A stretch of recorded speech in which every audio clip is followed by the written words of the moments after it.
So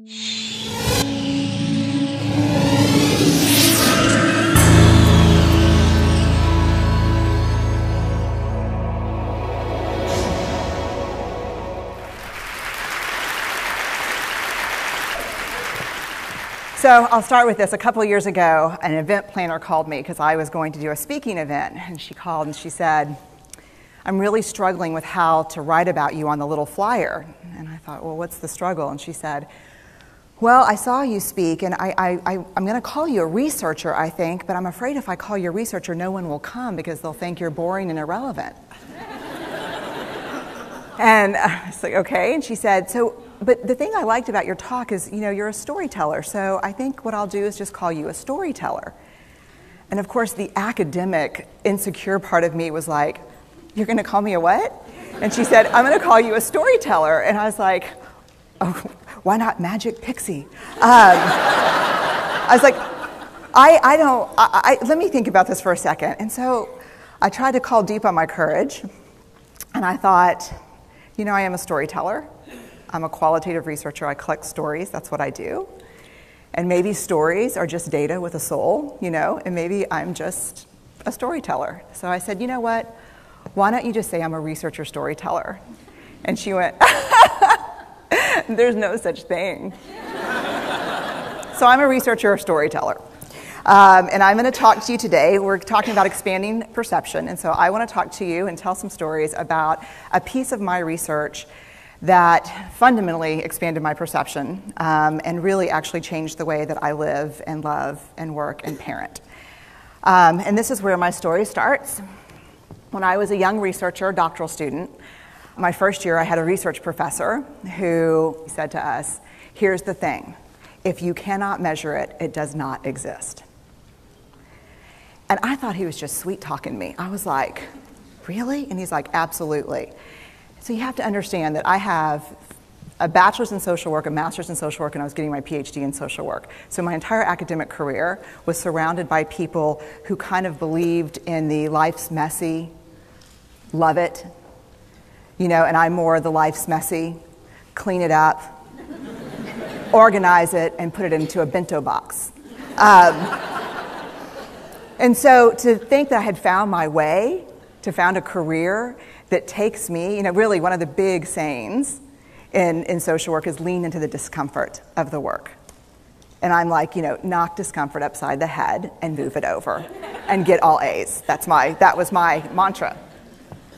So I was very excited about this. And so I thought, you know what? This is the career for me because I am interested in some messy topics, but I want to be able to make them not messy. I want to understand them. I want to hack into these things that I know are important and lay the code out for everyone to see. So where I started was with connection, because by the time you're a social worker for 10 years, what you realize is that connection is why we're here. It's what gives purpose and meaning to our lives. This is what it's all about. It doesn't matter whether you talk to people who work in social justice and mental health and abuse and neglect. What we know is that connection, the ability to feel connected, is neurobiologically, that's how we're wired. It's why we're here. So I thought, you know what? I'm going to start with connection. Well, you know that situation where you get an evaluation from your boss and she tells you 37 things that you do really awesome and one thing that you can't, an opportunity for growth. And all you can think about is that opportunity for growth, right? Well, apparently this is the way my work went as well, because when you ask people about love, they tell you about heartbreak. When you ask people about belonging, they'll tell you their most excruciating experiences of being excluded. And when you ask people about connection, the stories they told me were about disconnection.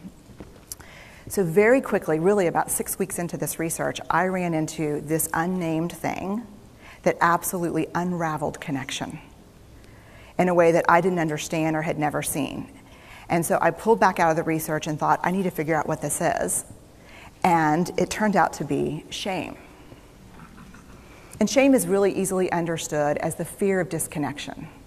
Is there something about me that if other people know it or see it, that I won't be worthy of connection? The things I can tell you about it, it's universal. We all have it. The only people who don't experience shame have no capacity for human empathy or connection.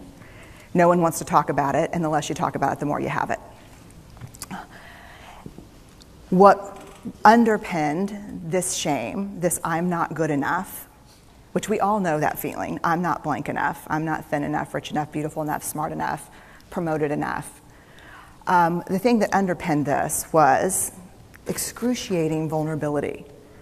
This idea of, in order for connection to happen, we have to allow ourselves to be seen, really seen.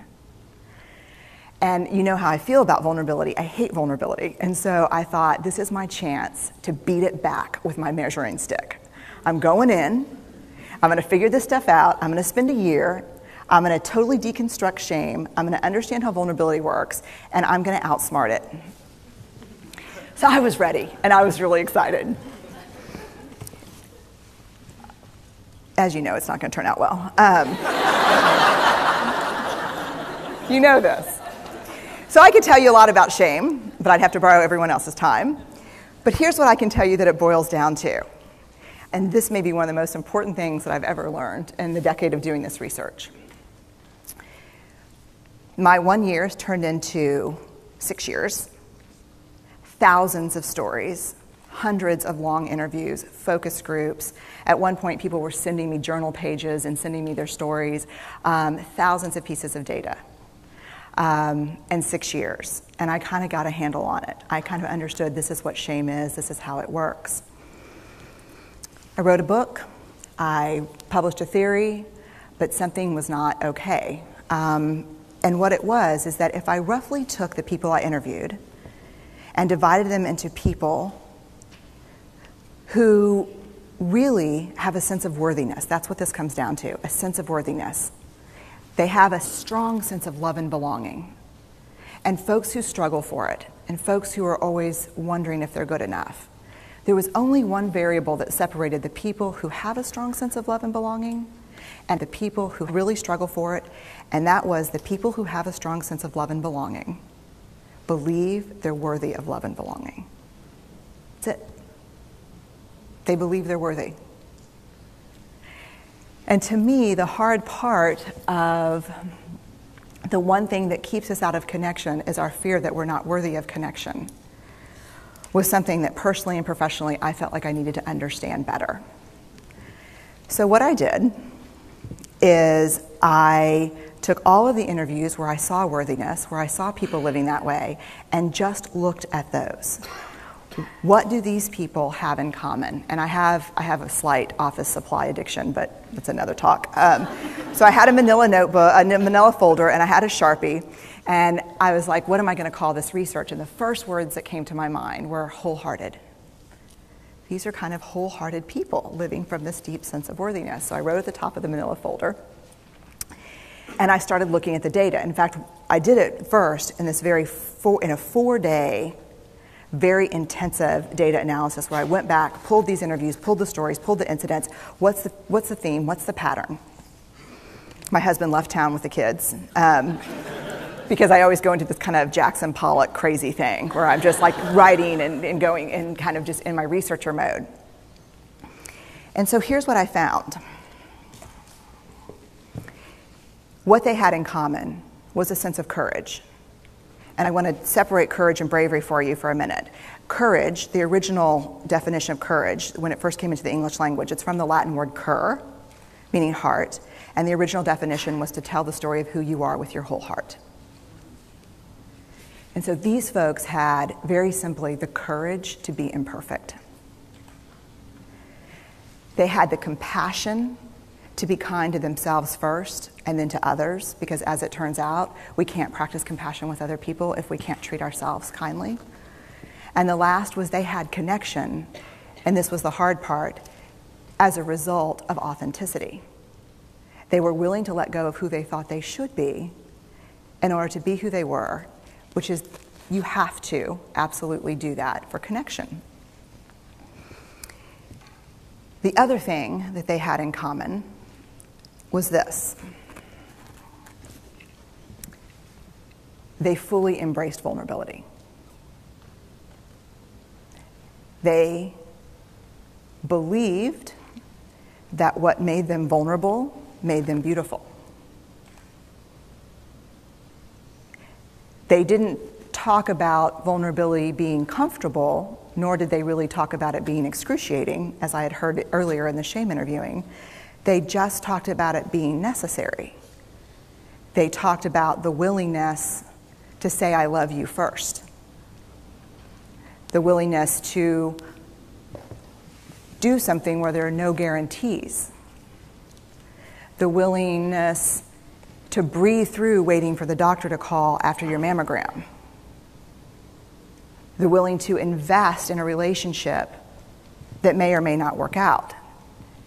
They thought this was fundamental. I personally thought it was betrayal.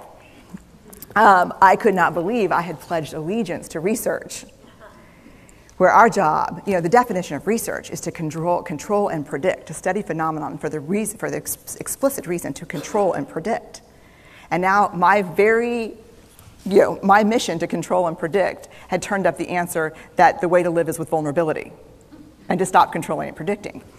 This led to a little breakdown, which actually looked more like this. And it did. It led to I call it a breakdown, my therapist calls it a spiritual awakening. Spiritual awakening sounds better than breakdown, but I assure you it was a breakdown. And I had to put my data away and go find a therapist. Let me tell you something. You know who you are when you call your friends and say, I think I need to see somebody. Do you have any recommendations? Because about 5 of my friends are like, woo, I wouldn't want to be your therapist. And I was like, what does that mean? And they're like, oh, I'm just saying, don't bring your measuring stick. It's like, okay. So I found a therapist. My first meeting with her, Diana, I brought in my list of the way the wholehearted live. And I sat down, and she said, how are you? And I said, I'm great, I'm okay. And she said, what's going on? And I said, and this is a therapist who sees therapists, because we have to go to those because their BS meters are good. And so I said, here's the thing, I'm struggling. And she said, what's the struggle? And I said, well, I have a vulnerability issue, and I know that vulnerability is kind of the core of shame and fear and our struggle for worthiness, but it appears that it's also the birthplace of joy, of creativity, of belonging, of love, and I think I have a problem, and I need some help. And I said, but here's the thing, no family stuff, no childhood shit, I just need some strategies.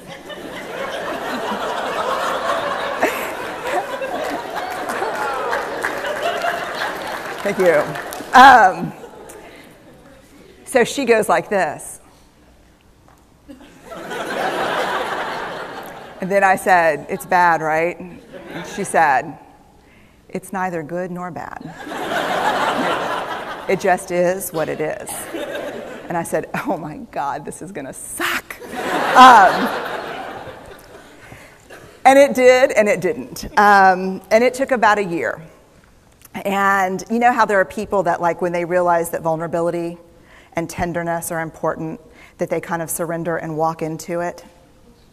A, that's not me. And B, I don't even hang out with people like that. For me, it was a year-long street fight. It was a slugfest. Vulnerability pushed, I pushed back. I lost the fight, but probably won my life back.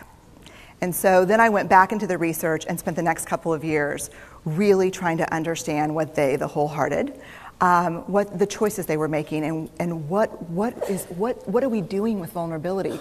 Why do we struggle with it so much? Am I alone in struggling with vulnerability? No.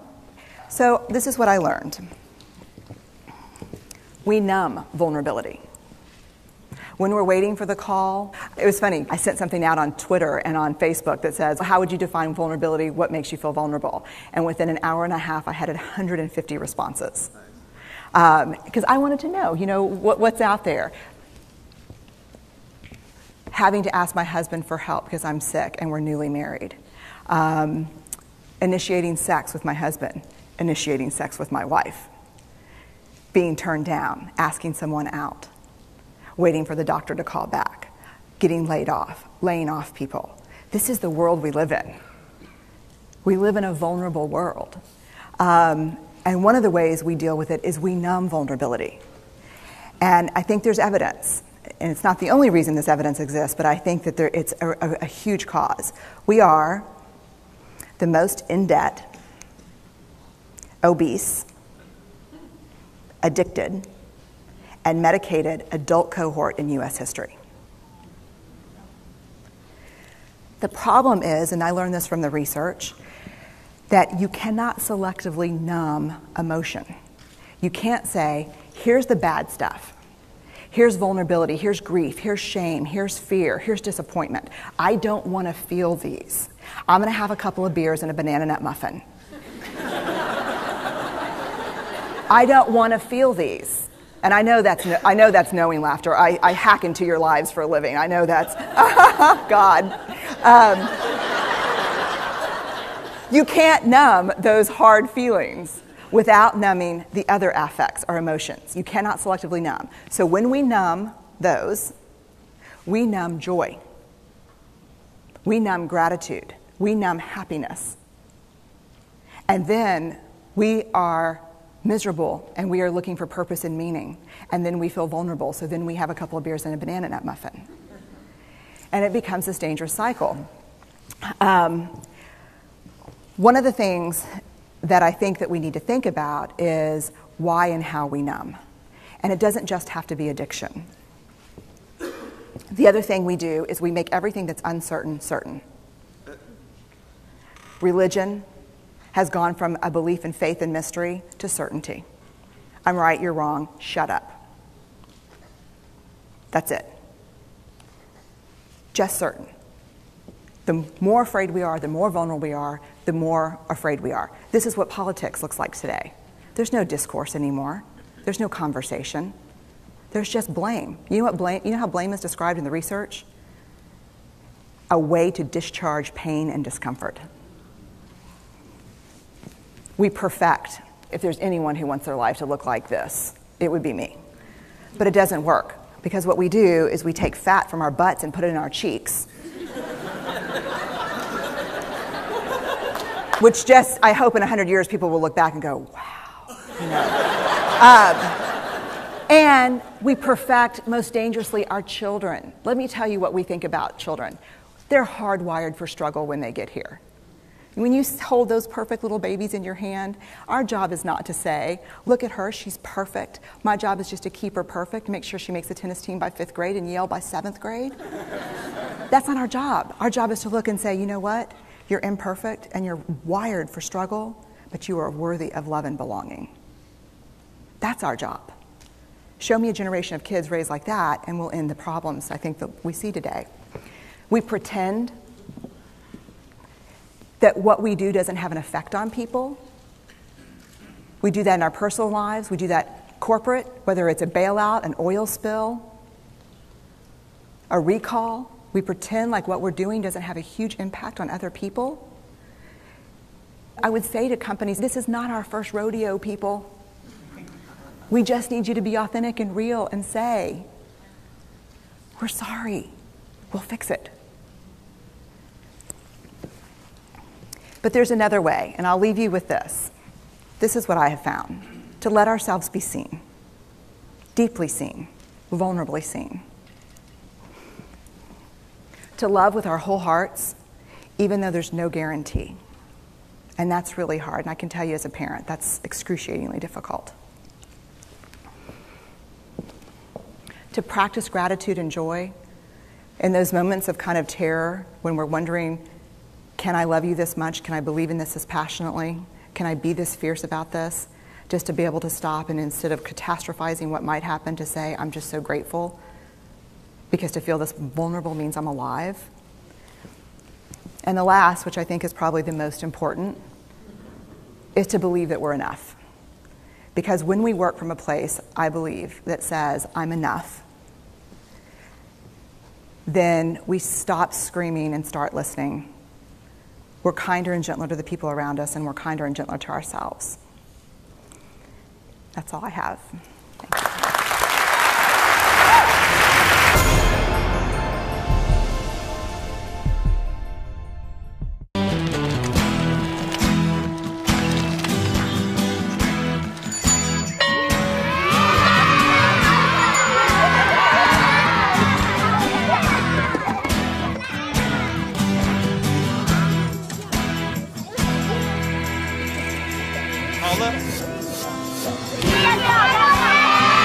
Sharing.